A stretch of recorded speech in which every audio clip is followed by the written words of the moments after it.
What's going on YouTube? Dylan here with the Advisor, bringing you all yet another deck profile, and this time it's the deck that I took with me to YCS Philadelphia, and that is Relinquished. That is right. Nobody is surprised by the fact of the matter that I took Relinquished with me to YCS Philadelphia. This is my absolute favorite deck in the format, and it all starts with the boy himself. Shout out to my good friend for getting me one of these on a huge discount, and shout out to myself for packing one of my STP for my prizing for the Giant card.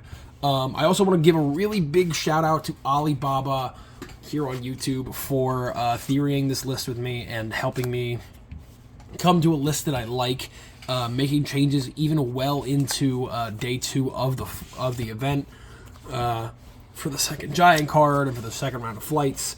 But starting out, we have one copy of the skill. We have Thousand Eyes Spell. If you all don't know what this skill does by now, activate this skill during your main phase once per your turn.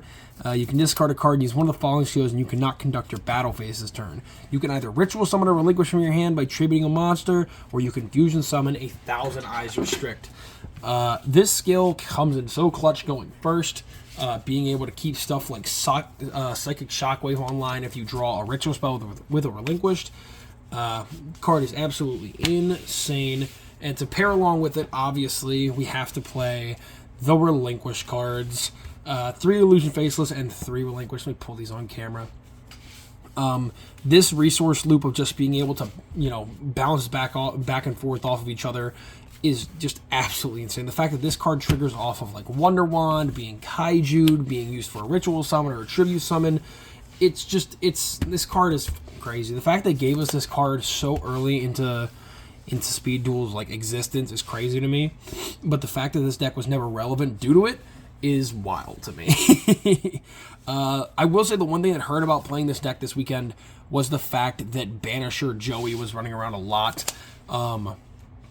Banisher Joey being a big pain in the ass, because if Banisher's on the field, none of this whole loop just turns off, and if if Macro's on the field, this whole thing falls off, and it feels bad, but we have ways to play around it. To go along with this package, we're playing 2 copies of Senju. 2 copies is what I landed on because I have other normal summons in the deck that I want, that I want to get off. But Senju definitely feels really good to help me find a Relinquish early game, as well as a Cyber Angel Ben 10. Again, shout out to my boy Alex for letting me drunkenly purchase this from him during night 1 of the event. With Ben 10 as well, we are also playing the One Goddess with the Third Eye. This package in general was awesome. Day one, flight 1, my round 1, I made a Thousand Eyes Restrict turn 1, and my opponent couldn't out it. So, couldn't out it, passed. We went to game 2, he kicked my ass. Went to game 3, he kicked my ass because he's summoned Banisher. And I blind dusted Awakening against that guy, so I didn't play much Speed Duel past that day. But yeah, no, this package feels really strong. And then one final set of cards that I have for this engine is 3 Sphere Karibo. This was a very last minute inclusion. Kugel Karibo, my German boys. This card is absolutely crazy, especially with the skill. If you find yourself in a later board state where you can't find a black illusion, you can always banish these, or if you can't find the 2, you can always banish these from the grave to summon Relinquished. So these feel great. These feel very strong, very powerful. Strong like boy, Plus, just being able to continually turn stuff to defense on the Joey Beat side of things feels really awesome as well, because these are essentially traps that that aren't purple, because it can just stop the OTKs from the Joey deck. Very much so. The other monsters that we're playing in the deck, we are playing 1 copy of Vortex Trooper. This card has bounced around from 3 copies to 2 copies, and now we're down to a single copy.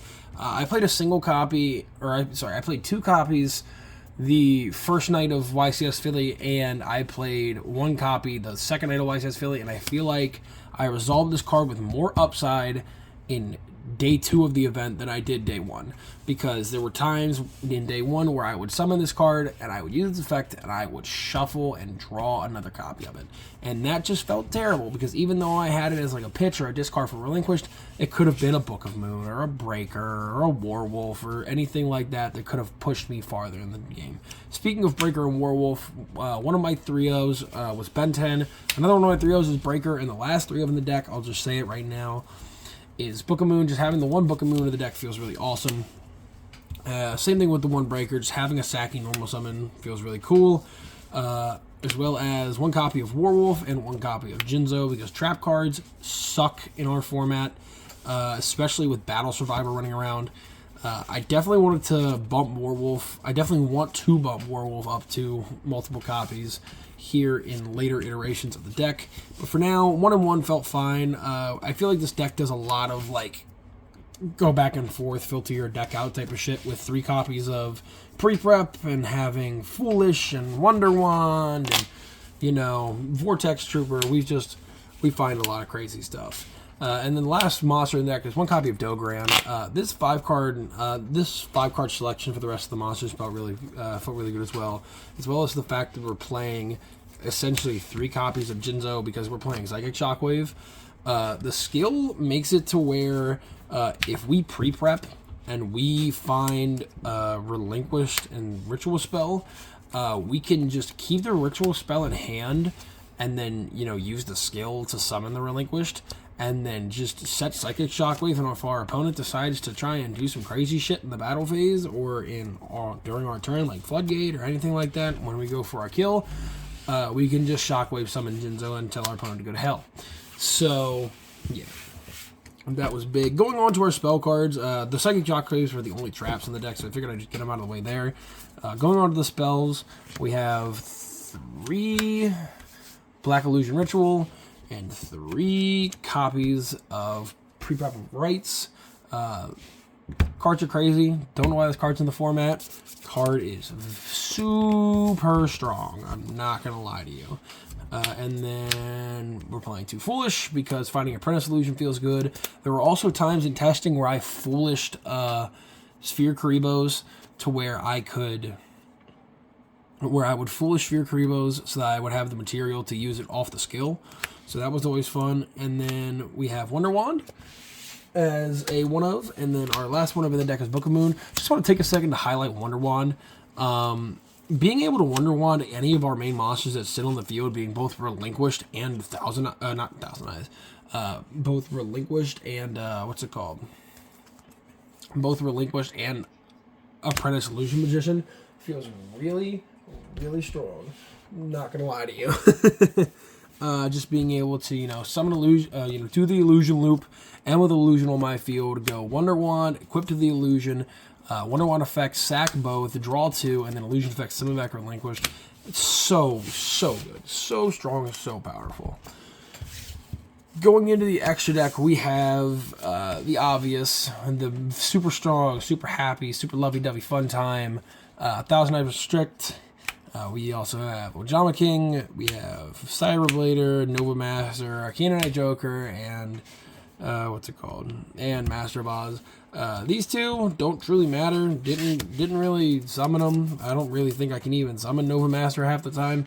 So, because I questioned myself on whether or not it can be summoned off Waking. But Maz is just more like a funny target because I couldn't find a Blue Eyes Ultimate Dragon for the event. So, that's always fun.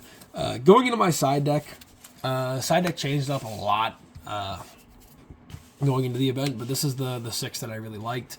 1 Warrior Elim definitely helps against Dark Scorpion. Saw it against many a Dark Scorpion players this weekend, so that was fun.